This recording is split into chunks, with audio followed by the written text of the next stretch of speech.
Let's continue talking about why, after 400 years, African Americans have not built wealth that's measurable and collective. Let's talk about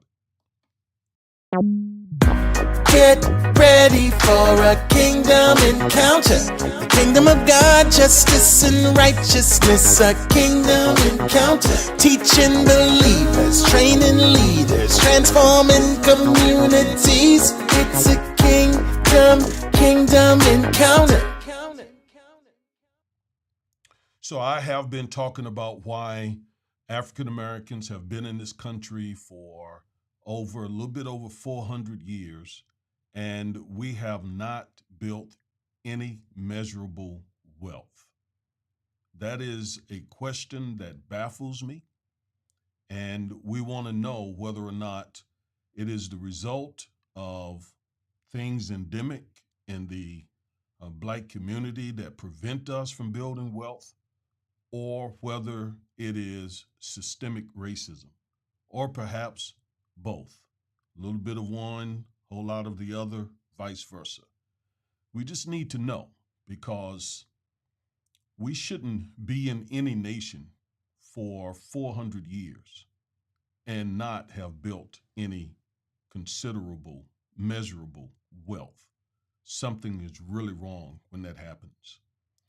And in order for us to change it, in order for us to address that, we must ask the question, why? Or why not? And that's what we've been doing. Now, let's turn to James chapter 5, and we'll read several verses of scripture because I want you to know that this question is rooted in the Word of God. This is not a question that I'm asking because I am promoting some activism or because I am a politician, which I'm not, or to stir up, racial problems. That's not my goal. My goal simply is to ask a question about why my ethnicity has been in a country for 400 years and we haven't created any measurable wealth. I want to know. And once we know, we can change it. Once we know, we can start correcting it. I read something recently that is just simply astounding. And it is economists predict that in 20, 30 years, African Americans collectively will have no wealth. No wealth. None. Zero. Nada. After 400 years. It's it angers me and it saddens me. And I want to know why. And so I've been studying the topic and I'm presenting you what I have discovered. All right. Now, again, let's go to the Bible because my question is rooted in the Word of God. James chapter 5, verses 1 through 6. Listen, all you who are rich, for it's time to weep and to howl over the misery and howl over the misery that will overtake you. Your riches lie rotting, your fine clothing eaten by moths, and your gold and silver are corroded as a witness against you. You have hoarded up treasure for the last days, but it will become a fire to burn your flesh. Listen, can't you hear the cries of the laborers over the wages you fraudulently held back from those who worked for you? The cries for justice of those you've cheated have reached the ears of the Lord of armies. You have indulged yourself with every luxury and pleasure this world offers, but you're only stuffing your heart full of a day of slaughter. You have condemned and murdered good and innocent people who had no power to defend themselves. That's James chapter 5, verses 1 through 6. And I believe these verses speak directly to the question that I'm asking. It speaks directly to us as African Americans, and it speaks directly to white America. So it's the reason why we read those scriptures. Now, early on, I gave you 3 reasons why I'm teaching this message. 3 reasons. Let me share them with you again because I want you to stay alert as to why I'm teaching this.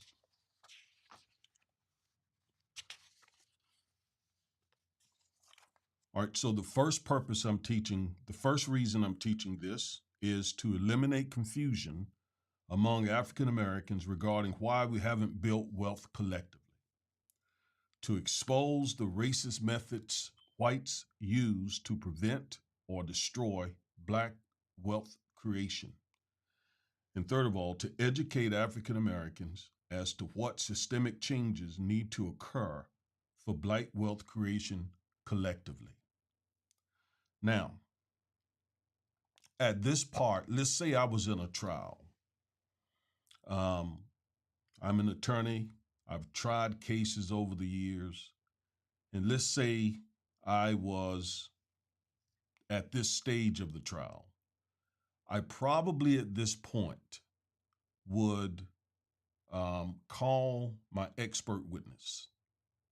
You know, an expert witness is someone who has specialized knowledge, experience, training in an area that can help the jury understand the issues in the trial. And they are very instrumental, very needed in trials, especially when the issues are complicated and the attorney needs someone with that specialized training and so forth to come and explain to the jury, about certain issues. So I'm going to do that here. I kind of approach my messages as if I'm in trial. That's the way I'm trained at this point. So I'm going to call my expert witness now to explain some things to you in his words. All right. My expert witness is very much qualified to discuss these issues. So let's hear from him. What is it about the Negro? I mean, every other group that came as an immigrant somehow, not easily, but somehow got around it. Is it just the fact that Negroes are black? That's a part of it, and that grows out of something else. You can't thingify anything without depersonalizing that something. If you use something as a means to an end, at that moment you make it a thing and you depersonalize it. The fact is that the Negro was a slave in this country for 244 years. That was a willful thing that was done. The Negro was brought here in chains, treated in very inhuman fashion, and this led to the thingification of the Negro. So he was not looked upon as a person. He was not looked upon as a human being with the same status and worth as other human beings. And the other thing is that human beings cannot continue to do wrong without eventually rationalizing that wrong. So slavery was justified morally, biologically, theoretically, scientifically, everything else. And it seems to me that white America must see that no other ethnic group has been a slave on American soil. That is one thing that other immigrant groups haven't had to face. The other thing is that the color became a stigma. American society made the Negro's color a stigma, and that can never be overlooked. So I think these things are absolutely necessary. The other thing is that America freed the slaves in 1863 through the Emancipation Proclamation.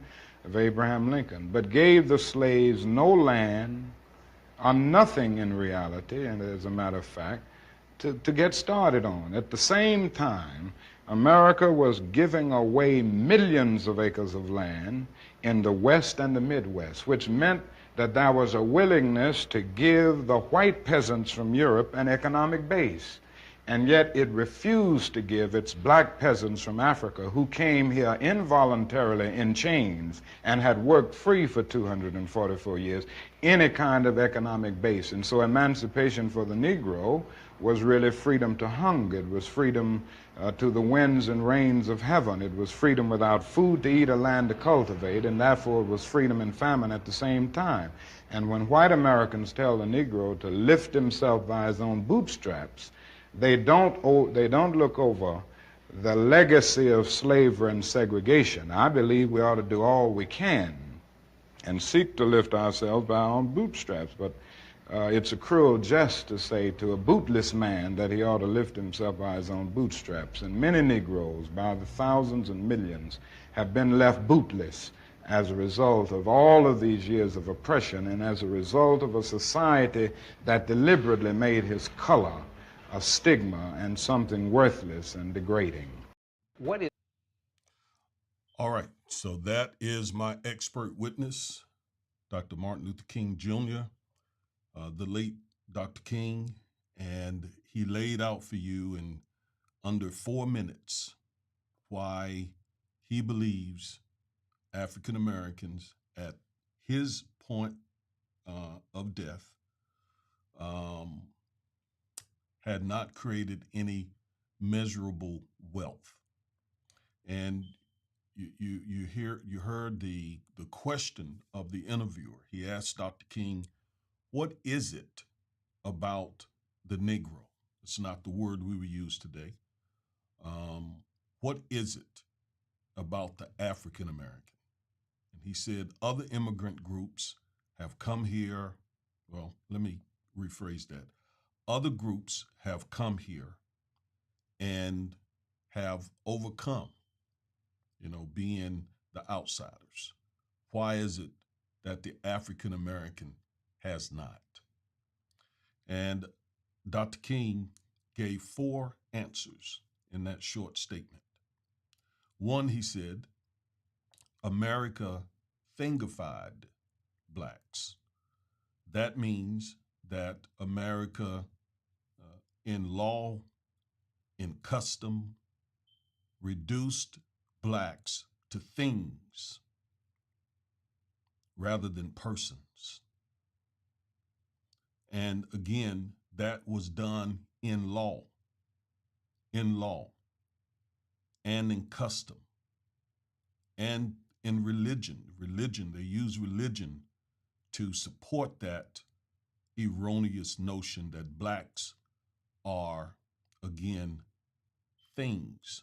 So they thingified us. Secondly, he said blacks, unlike any other group of people in America, were enslaved for 250 years. Enslaved, and I'm going to talk about that in just a moment. No other group. And people always like to say, especially black conservatives, they love to point to other groups of people who came here, and those people came here voluntarily as immigrants. And they like to compare African Americans, just the way that interviewer did. Why haven't you all done as well as these other groups of people, the Italians, the Germans, the Asians? The Asians are doing very well now. And Dr. King says, which I completely agree with, those other groups were not enslaved for 250 years. And then he goes on to say that the African Americans, after slavery was abolished, was not repaired. They were not repaired. And he talked about how it's cruel to say to a man who has no boots to pull yourself up by your bootstraps. Well, the system of slavery freed African Americans without boots. And so, again, there has never been any reparations for African Americans. And last of all, he said, while African Americans were never repaired for the damage done to them, white immigrants came here and they were empowered with millions of acres of land, with billions of dollars of subsidies, with universities that taught them what to do with the land. And the biggest thing is those immigrants from Europe, be them Italians or British or Spaniards, whatever, they shared one thing that we African Americans can never share with them, and that is skin color. We are stamped with a different skin color, and that skin color separates us. And in the law, it has separated us, physically separated us, legally separated us. Today, it doesn't legally separate us, but it does in terms of customs and practices and procedures. We're still separated. So that is the testimony of my expert witness. And so what I intend to do and what I've been doing is to give you the research to support what Dr. King said. He summed up my argument, and he did it much better than I could. What an eloquent man he was. What an eloquent, educated man he was. Few people, white, black, or otherwise, were as eloquent as that man. So now I have referred to a number of resources in my study and seeking questions, seeking answers to this question, why African Americans have not produced meaningful, measurable wealth collectively in over 400 years. One of the best books I've read about the period, the postbellum period, the period right after slavery, is this book, The Betrayal of the Negro, from Rutherford B. Hayes to Woodrow Wilson. The Betrayal of the Negro, from Rutherford B. Hayes. He was the president after Johnson that basically entered into what's known as the Compromise of 1877 that ended Reconstruction, essentially, and started the era called Redemption. The Betrayal of the Negro, from Rutherford B. Hayes to Woodrow Wilson. Very, very good book. It's written by Rayford Logan, Dr. Rayford Logan. It's written back in 65. Then there is The Land Was Ours. And this talks about how black beaches became white wealth in the coastal South. How black beaches, again, the name is The Land Was Ours, how black beaches became white wealth in the coastal South. Andrew W. Carr. Okay, another excellent book on this topic.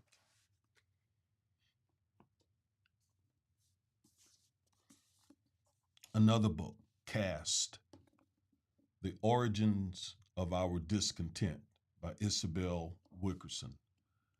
If you have watched Oprah, if you listen to Oprah, you know that this made it on her book list, and it immediately became a bestseller. Caste, The Origins of Our Discontents. Okay, those are three of the resources that I'm using in this study.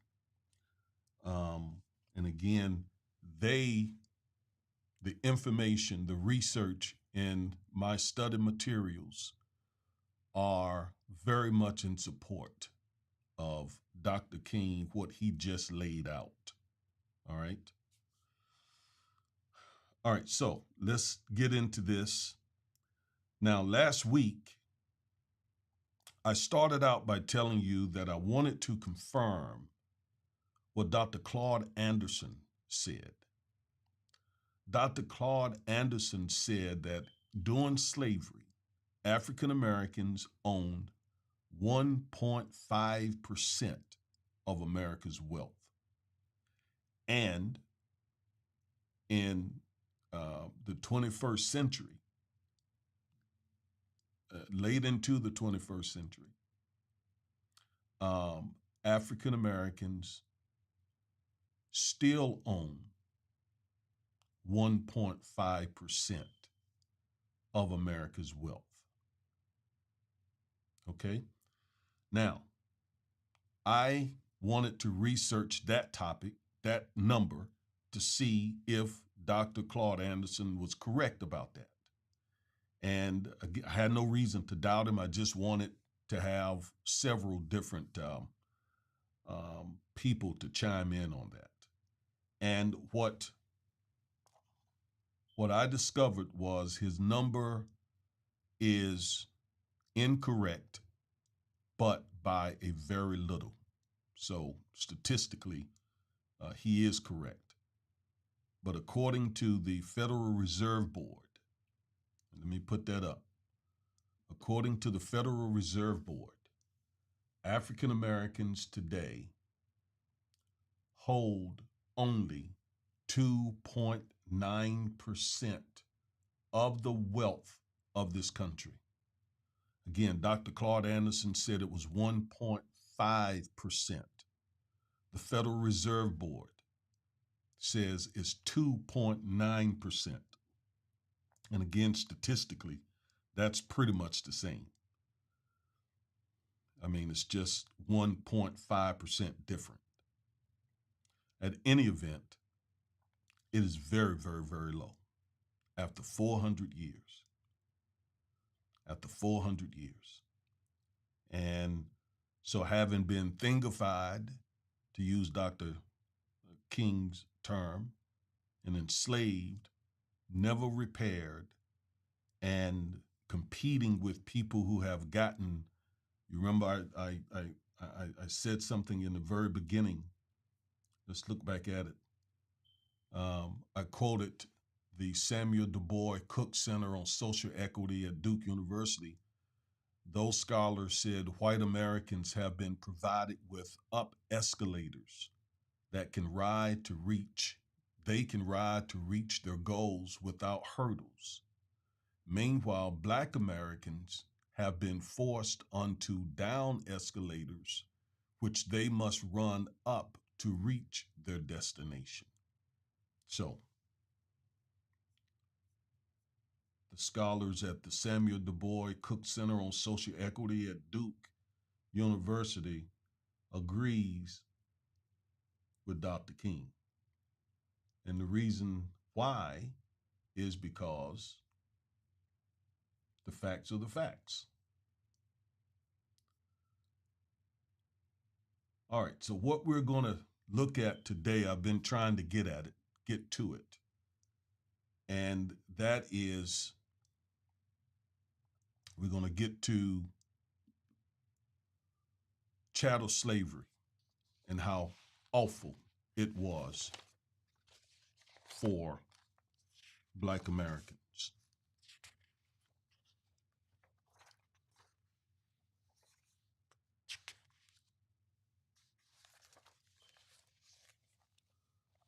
Dr. John Lawrence. And oh yeah, I'm gonna,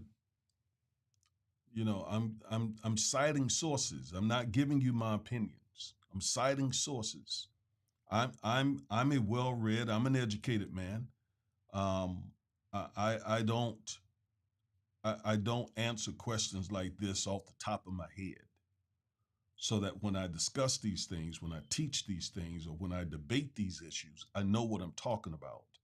I don't want to be quoting something that I heard someone say without looking at the facts myself. So, yes, and hopefully you are the kind of listener, the kind of African American who want to be enlightened, who want to be informed. You know, we shouldn't go to church just to to shout. The late Bishop Otis Lockett, my pastor um, during college, used to say, "We're not going to be happy dummies. We're not going to be happy dummies." And so he sought out to teach us the Bible and teach us, other things. So Dr. John Lawrence, I don't know if he's a PhD, but I think so. He wrote a book entitled Slave Narratives. And in the book, he talks about how the American slave system was an exact replica of the Roman law. And under Roman law, the folks who were enslaved were chattel property. And they were not capable of personal injuries cognizable by the law.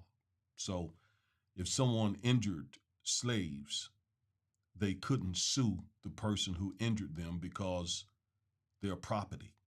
Property can't sue, right? My phone can't sue me. My car can't sue me. I can do what I want to do with my car. I can take a hammer and go out there and beat my car until it is basically useless. And there isn't a thing anyone can do to me because that is my property. I do what I want to do with my property. And that was the condition of the enslaved African. He was the property of the enslaver. And so whatever they did, whatever they wanted to do, from beating him, murdering him or her, raping him or her, on and on and on, sodomizing him or her, there was nothing that could be done by the law because chattel property does not have any rights, didn't have rights under the slave codes of this nation. They could not take by purchase nor descent. They couldn't have heirs, nor could they make wills. So if they were able to put together any wealth, they couldn't will that wealth to their descendants because the fruit of their labor and their work belonged to the enslavers. They could not plead nor be impleaded and were utterly excluded from all civil concerns. No civil rights whatsoever, no civil liberties, none, no voting, nothing. You are nothing. As Dr. King said, you are thingified. You are a thing. Things just sit and be quiet and do what they are assigned to do. That's what things do. And that's what the enslaved African was under the slave codes. They were incapable of marriage, not being entitled to the considerations thereof. So enslaved Africans could not marry. They could not build families. They could not, under slave laws, they could not raise children. They did all of those things at the pleasure of the enslaver. And so, yes, the enslaver wanted them to mate and bear children because that meant there were more slaves. In fact, African American men were oftentimes used to breed more children. So one has to wonder, is there even some link between that and the number of African American children today that are born out of wedlock?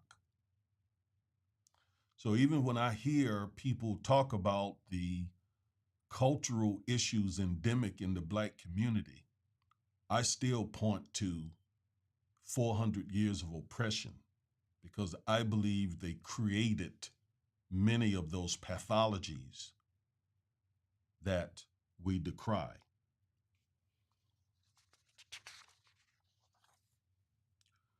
So as things, as chattel rather than persons, they had no protections under the law and thus could be sold, could be transferred, could be mortgaged, could be pawned. I remember I think it was in the 90s, I started doing a search for my African slave ancestors. And so I went to the appropriate office there in North Carolina, the state office. And I remember the woman told me, she said, if you're going to do this, you're going to have to put your emotions to the side and you're going to have to think like a business person. And you're going to have to do that because our records, the records that we got on the slaves, are business records. They are bills of sales. They are receipts and deeds and mortgages, just like what you would see today at the register of deed for a house, being transferred from the transferor to the transferee. There is a deed of sale that is listed with the register of deeds. So I literally had to go to the courthouse where my family is from and look in the register of deeds for records pertaining to my family, and I in fact found them. So this sort of brings home, and it brought home to me that this is real. Our ancestors were literally chattel property, literally. The American slave system was based on the Roman phrase partus sequita ventrum, which means that which is born follows the womb. So if your mother was enslaved, you would be enslaved for life. It was a life system. All right.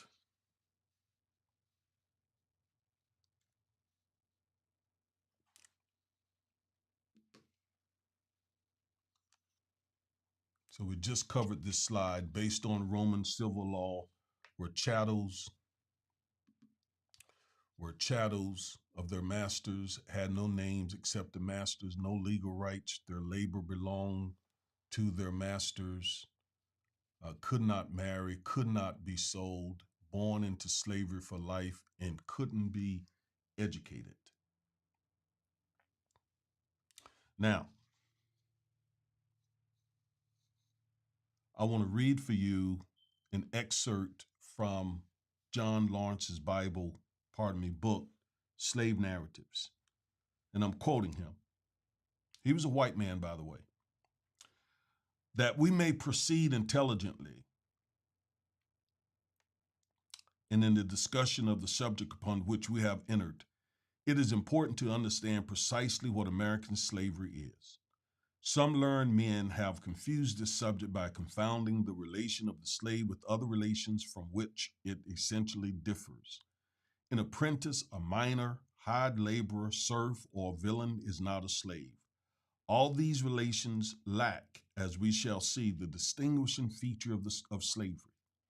The slave is placed in a condition far removed from any other class of human beings in enlightened, civilized, or savage society.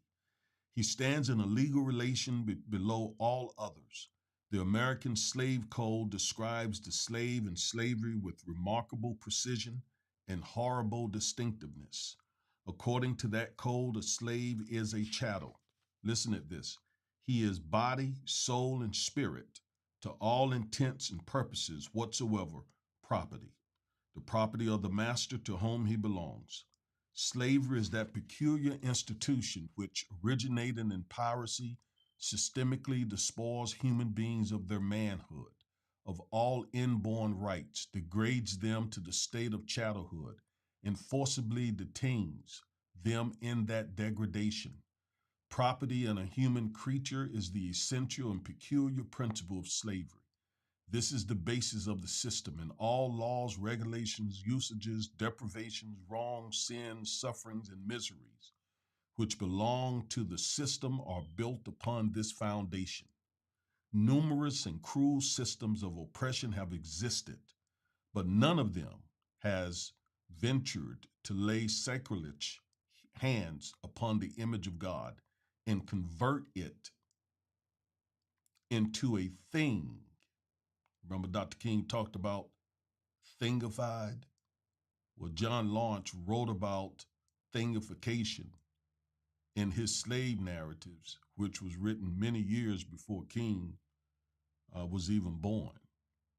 All right. So convert it into, let me read that sentence again. Numerous and cruel systems of oppression have existed, but not one of them has ventured to lay sacrilegious hands upon the image of God. That should stand out for us as Christians. John Lawrence said, there have been cruel systems. Don't think there haven't been, but none of them have gone to the extent of transforming what was created in the image of God into a thing. That's what the American slave system did in precise details.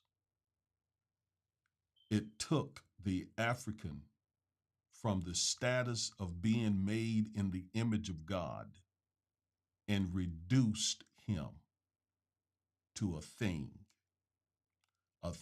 to be bought, sold, executed for debt, willed, and used as an article of merchandise. Slavery alone done this. Some authorities will now be cited to prove the correctness of this definition. So that's what he wrote in his book. And then he began to quote certain officials in southern states who confirmed his description of slavery. One such man was Judge Stroud. The cardinal principle of slavery, that the slave is not to be ranked among sentiments, beings, but among things obtained in all these slave states. So we keep going back to what the Dr. King described as thingification. Slaves, quote, this is the law in South Carolina at that time, slaves shall be claimed, held, taken, reputed, and adjudged in law to be chattels, personal in the hands of their owners and possessors, and their executors, administrators, and assigned to all intents and purposes whatsoever. The law in Louisiana. A slave is one who is in the power of the master to whom he belongs. The master may sell him, dispose of his person, his industry, his labor. He can do nothing, possess nothing, nor acquire anything but what must belong to his master. Now, I want to point out something to you. One of the problems with policing in this nation is that policing began, it literally started as slave patrols.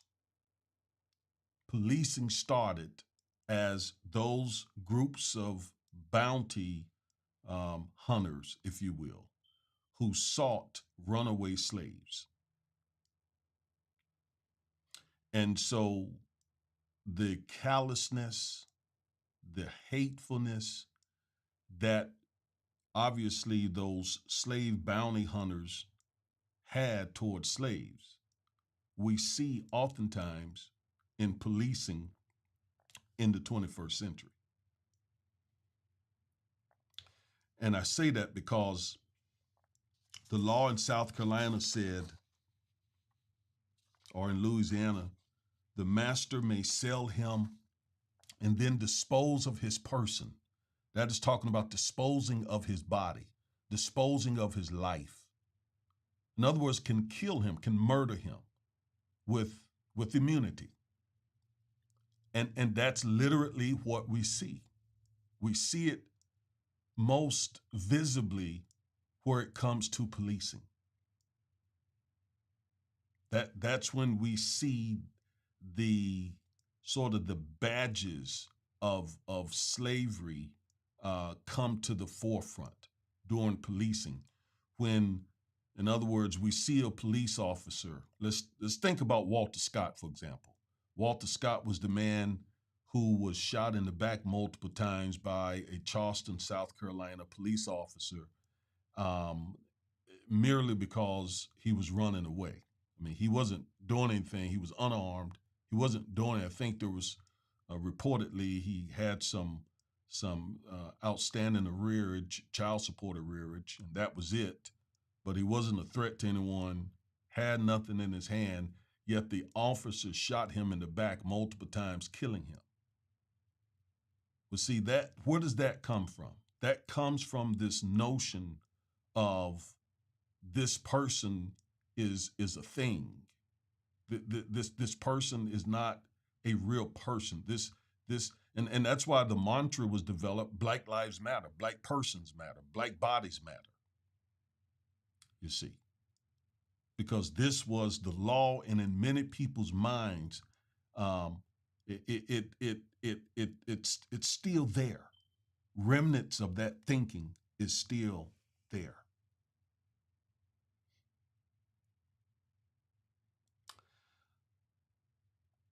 Lawrence wrote in his book, American slavery is a great sin, a complicated iniquity, a gigantic barbarism, and it is evil, only evil, and that continually. But the depth of this wickedness is not very frequently sounded, if indeed it can be sounded. The magnitude of this crime is not often measured. Now keep in mind, this is a white man. Indeed, it is possible to determine its dimensions. Slavery has narcotized the conscience of the American people to a most alarming extent. A deep sleep has come over the moral sense, which it would seem cannot be broken by the cries and entreaties of 3 million of wretched bondmen.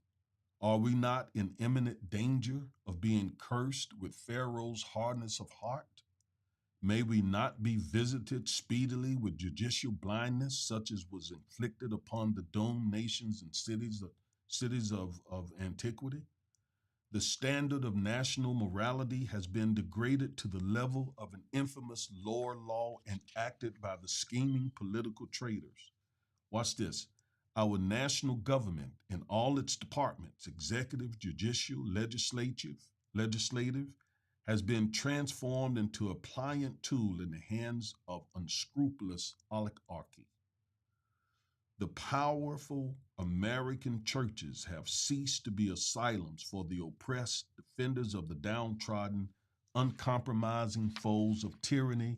They have become, on the contrary, the apologists of oppressors, a terror to the oppressed, and the only reliable bulwark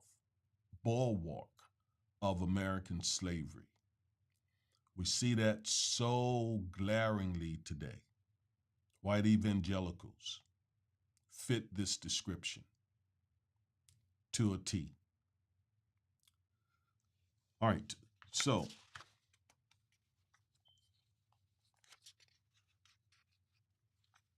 how could someone create such an evil institution? Well, there are a number of reasons why. First, the church during slavery, the Southern Baptist Church, Presbyterian Church, the Methodist Church, these large denominations that white Americans attended, they used Genesis 9 to teach that black people were cursed, that God had cursed us. God had cursed us. And they also used scripture to teach that Europeans were the chosen people. This was offered by people like Aristotle, who said whites were superior and were at the top of the human hierarchy chain.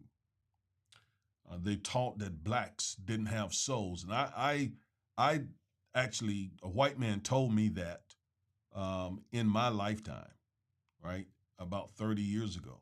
I had a white pastor friend of mine tell me he resigned from a church because his deacons told him to stop inviting black people to the church because black people don't have souls.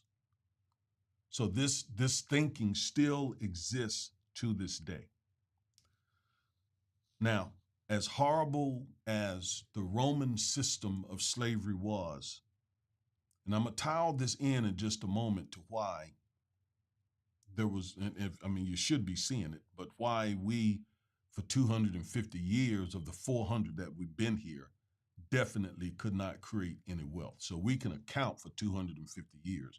We know why for 250 years we haven't been able to build wealth. We're going to come to that in just a moment. But as horrible as the Roman system of slavery was, the American system was even worse. Why? Well, first, it was based on race. Second, it made enslaved people property. Third, it was for perpetuity. It was permanent. It was lifetime. You and your seed, your descendants, would also be slaves unless someone, freed you.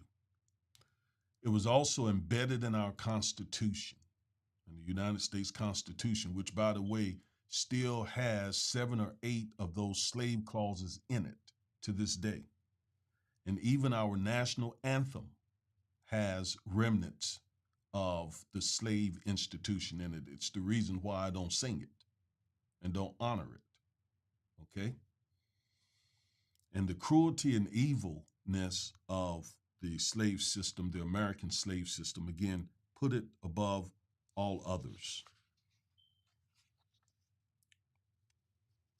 And it was U.S. Supreme Court case after U.S. Supreme Court case after U.S. Supreme Court case that continued the awful legacy of slavery. Really right up until the Brown versus Board of Education case, which was handed down in 1955. That was 100 years after slavery. The U.S. Supreme Court was still handing down decisions that if they didn't enslave or support the enslavement of black people, they certainly the decisions supported the degradation, the oppression of black people.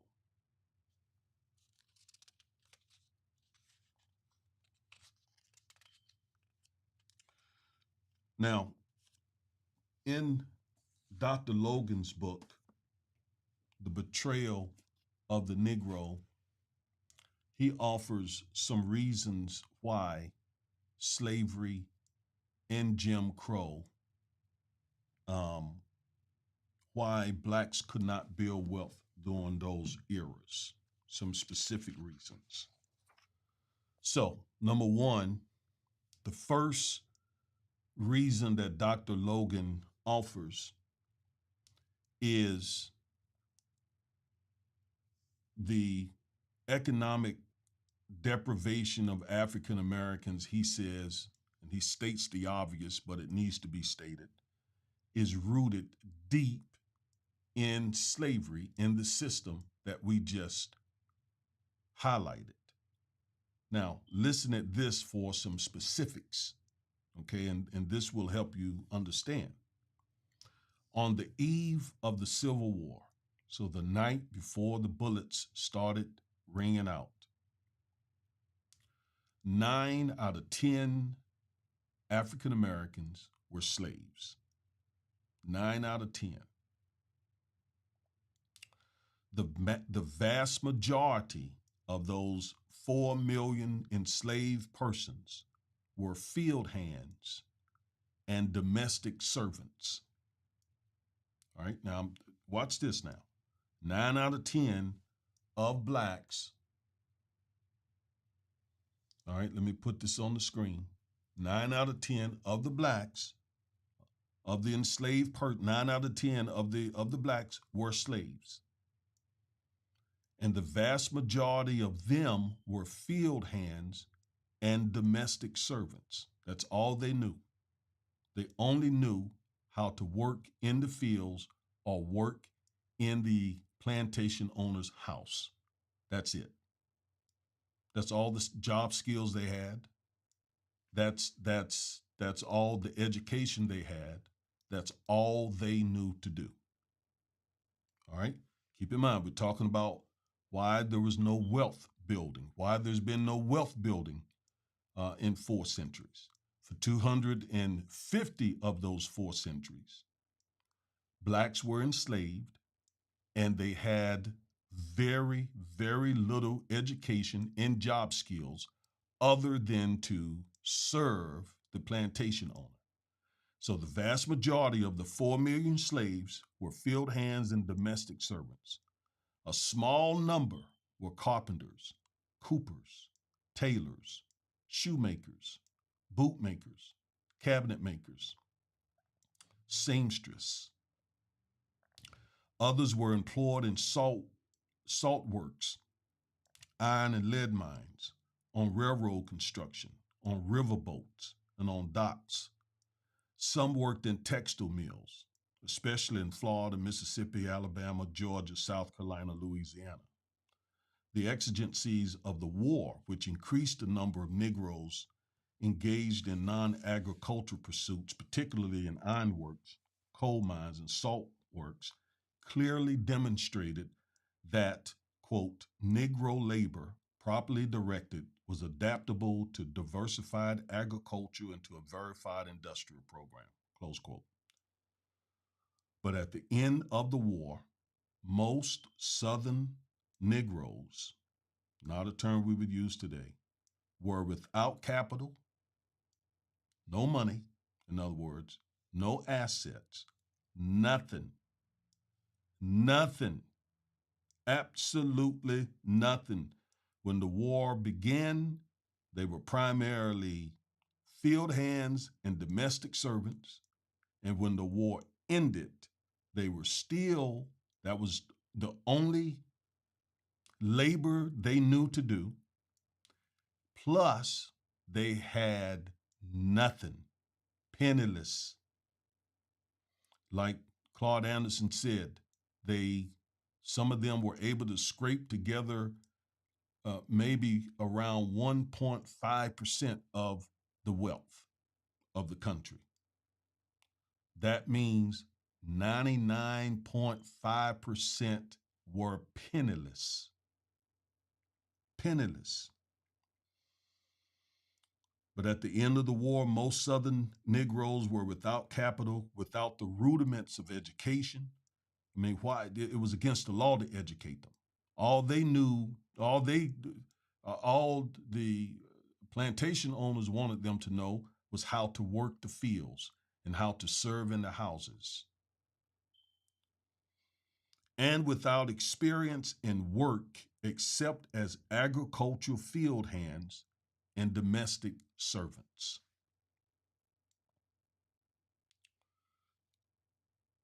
So, when slavery ended, it is very understandable that African Americans were unable to build any kind of wealth because everything they did, everything they was, everything they were, pardon me, it was all owned by by the enslaver. All right.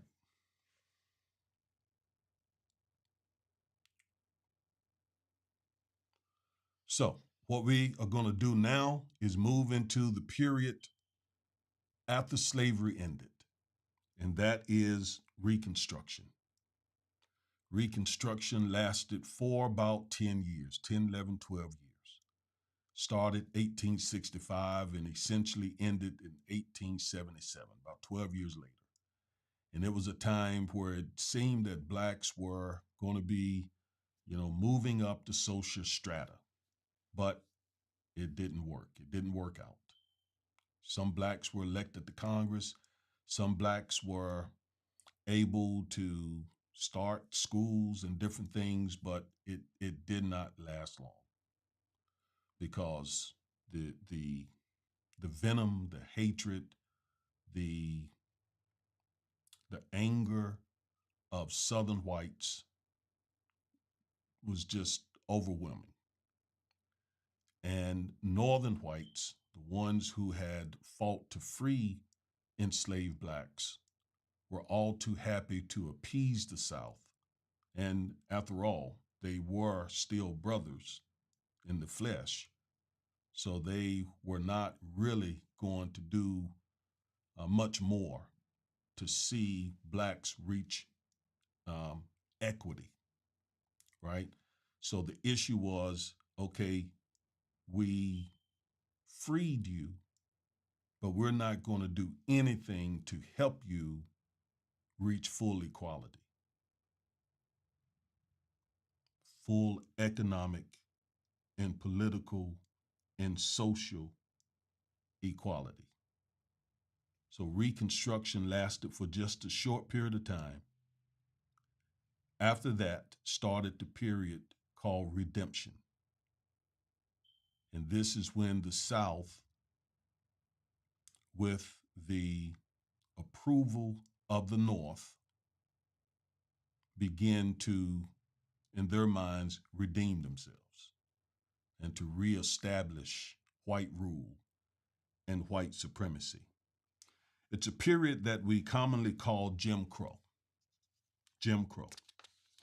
Now, where did the name come from? Jim Crow was a fictitious, lowly black character created in the early to mid 19th century by a white man named Thomas Rice. This lowly black character became the character of many minstrels shows. So he became this fictitious character of many minstrel shows where white men dressed in blackface and basically traveled the country ridiculing black men. And so Jim Crow became this racial slur. And eventually it became synonymous with black code laws that Southern states enacted after slavery ended to continue the subjugation of blacks. So it started out as a minstrel show, but then it evolved into being associated with all of the black code laws that were implemented by Southern states with the approval of the federal government. At that time, the federal government was the Rutherford B. Hayes was the president. And again, he said, you Southerners go about your business, doing what you please, so long as we are able to maintain the White House. All right, and I'm quoting again from Dr. Logan's book, and I keep bringing this book up because you should get a copy of this book. A quote from a Southern historian in Dr. Logan's book. The Southern white historian said, quote, the new laws, he's referring to the black code laws, the new laws relegated to a distinct caste all individuals possessing a certain amount of Negro blood, usually 1/8. So those states, North Carolina, my home state, South Carolina, Georgia, Maryland, Virginia, West Virginia, um, Florida, Mississippi, Alabama, Louisiana, Texas, all of these states began, the slaveholding states began to enact black code laws. And the purpose of the black code laws were to basically undermine the 13th, 14th, and 15th Amendments. Because remember, those three amendments were passed during Reconstruction to help blacks reach equality. But the southern states enacted those black code laws to undermine the 13th, 14th, and 15th Amendments, basically. So Jim Crow was the law. It wasn't just people being mean, but it became the law through those black code laws. And Jim Crow was also the lifestyle. It was the custom. And I, being 60 years old, can remember Jim Crow. I can remember as a kid, there were certain stores that when I used to go to the doctor, my doctor, when I was a kid, his name was Dr. Hall, Hawe. At Dr. Hall's office, when you walked into the front of his office, the blacks went to the right door, and the whites went to the white side. So you had a black side, you had a white side. I'll always remember that. And certain restaurants, if we wanted to order something, we had to go to the back of the restaurant. We couldn't. This is in my lifetime. We couldn't go to the front of the restaurant. We couldn't really look white men in the eyes. When I can remember seeing the older generation, when they would talk to them, they'd be, looking down and wouldn't have, speak, because they knew what would happen. Right? They could get arrested, get beat down, and their families would never see them again. Contract labor. All of these things are relics of Jim Crow. So during this Jim Crow period, violence was very much the rule of the day. In Dr. Logan's book, he talks about such violent white terrorist violent groups as, quote, the Regulators, the Jayhawkers, the Black Horse Cavalry, the Knights of the White Camellia, the Constitutional Union Guards, the Palefaces, the White Brotherhood, the Council of Safety, the 76 Association, the Rifle Clubs of South Carolina, and above all, the Ku Klux Klan. They terrorized, they maimed, and they killed a large number of Negroes. Now watch this. When I read this, I think about the Bloods and the Crips, right? I think about all the gangs that have been a part of the Black and Latino communities. And but before we started doing it, they were already doing it. They already created their gangs, okay? The Regulators, the Jayhawkers. And I say that because, I hear people talking about how horrible and heinous the Bloods and the Crips are, and they are. Don't misunderstand me. They do bad things, but before they existed, there was some awful, awful, awful white gangs, and their target was anyone of color, especially black people. I mean, look at the name of the regulators, the Jayhawkers, the Black Horse Cavalry, the Knights of the White Camellia, the Constitutional Union Guards, the Pale Faces, the White Brotherhood, the Council of the Safety. I mean, they sound just like street gangs. And we could throw in there the GOP. I mean, really, seriously. And in fact, I watched a documentary some years ago about the creation of the LA gangs. And they said that they actually started because they needed protection from white police officers and other racist white people. So they said we actually started not to fight each other, but as protection against people who were brutalizing us. You see. So I just thought I'd throw that in. Now, I'm coming to a close. So during Jim Crow, Dr. Logan said that the failure, here's the second reason or way white America was able to keep black America from building wealth. First, we said it was just slavery. Second, the failure of the federal government to accept responsibility for a long-range, comprehensive, and intelligent policy of economic habilitation of the emancipated Negroes. And he says in his book, some 50 private organizations wrote a memorable chapter in the history of American philanthropy by providing substantial relief and inaugurating educational programs for the freedmen in the South. But obviously, the job was too stupendous for private philanthropy.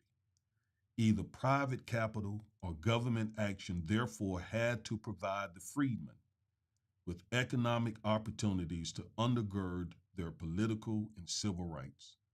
Southern capital could not provide the jobs. Northern capital, especially in the immediately after the war, found more profitable investments in the East and West than in the South. The black codes of the Southern states between 1865 and 1866 showed clearly the determination to deny the freedmen equal economic opportunity. During the critical period immediately after the war, federal action alone could provide the freedmen with the economic opportunities without which their political and civil liberties would have little foundation. And that's exactly what Dr. King said. Dr. King said, it is a cruel joke to say to a people, pull yourself up by your bootstraps, when the people saying that have worked diligently to make sure they don't have any boots or straps. So not only did slavery damage us in terms of wealth and in many other ways, but the fact that the federal government has never accepted responsibility for allowing the atrocities that occur to us to happen and to then take responsibility for repairing those atrocities. I'm talking about reparations. That's what this is referring to. Another huge failure that I'm going to spend some time talking about next week is the failure of the government to assist African Americans in becoming and remaining landowners. Oh, I'm going to talk about that next week. In this country, much of the wealth of this country and the laws are built around home and land ownership.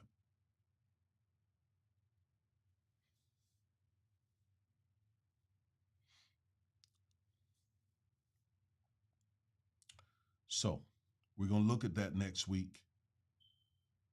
Also, the exclusion of African Americans from the labor movement, from unions.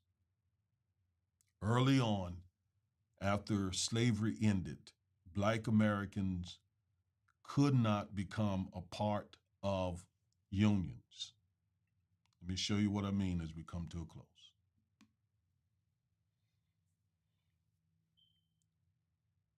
So these are the unions and the numbers of African Americans in those unions. So the union for barbers, only 200 African Americans were permitted to be a part of that union in 1890. Only 50 were permitted to be a part of the brick and clay workers. 1,500 longshoremen, 33 painters, decorators, and paper hangers union, and 1,500 in the tobacco workers union. So Black Americans basically in 1890 was a part of only 5 unions and in very small numbers. These are extremely small numbers. Remember, we said after slavery ended, there were some 4 million people, 4 million freed slaves. And yet we see from these numbers, only 200 of them in 1890 were a part of the barber union. 50, the brick masons, clay workers, 50 in that union. 1,500 longshoremen union. Or what is that? 33 in the painters, decorators, paper hangers union. 1,500 tobacco workers union. Now, 1900, 10 years later, the numbers had increased, but was still very, very, very small when you compare these small numbers to 4 million newly freed Black Americans. So the point I'm making is slavery obviously prevented us from creating wealth. Jim Crow continued the oppression of blacks and did everything it could through black code laws to prevent us from creating wealth. So that's the first 250 years of us being here of slavery. And then another 100 years before Jim Crow black code laws were overruled, that would have put us in the 1960s, actually in my lifetime. So the question becomes, can we expect African Americans to have build measurable wealth in the last 60 years when we now are in an era of systemic racism? So remember early on, I told you I was going to walk you through the 400 years that we've been here in 3 parts: slavery, Jim Crow, and this era that we're currently living in, this era of systemic racism.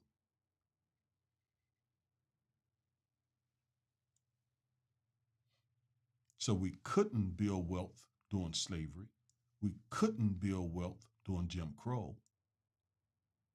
What about now? And even if all the barriers were removed in the last 60 years, they haven't been, but even if they were, would that still be enough time for us to catch up after 350 years of subjugation and oppression? Would that still be enough time? So do you see why the average white family has $188,000 of medium wealth, and the average black family has $24,000, $25,000? Do you see why? Can you see it? Or are you thinking, well, it's black culture? So if you're thinking that, you're completely dismissing the 250 years of slavery, the 100 years of Jim Crow apartheid segregation, where the law prevented us from building any wealth. So you're just going to completely throw that to the side and say, well, black Americans are not building wealth because there are things in the black community that, really? Okay. Come back next week. Let me finish my case. And if you still think that, then okay. Okay. So next week, I should be able to wrap it up in part 5 of why, after 400 years, black Americans have not created an immeasurable wealth collectively. Today, you heard from my expert, Dr. King, and he said he gave us his rationale, which I believe he was right on point. He said again that African Americans have been thingified, enslaved, never repaired, and we had to compete with people, immigrants, European immigrants, who were given an elevator up while we were placed on an elevator going down. So, I'll see you next week. We'll finish talking about this. Peace.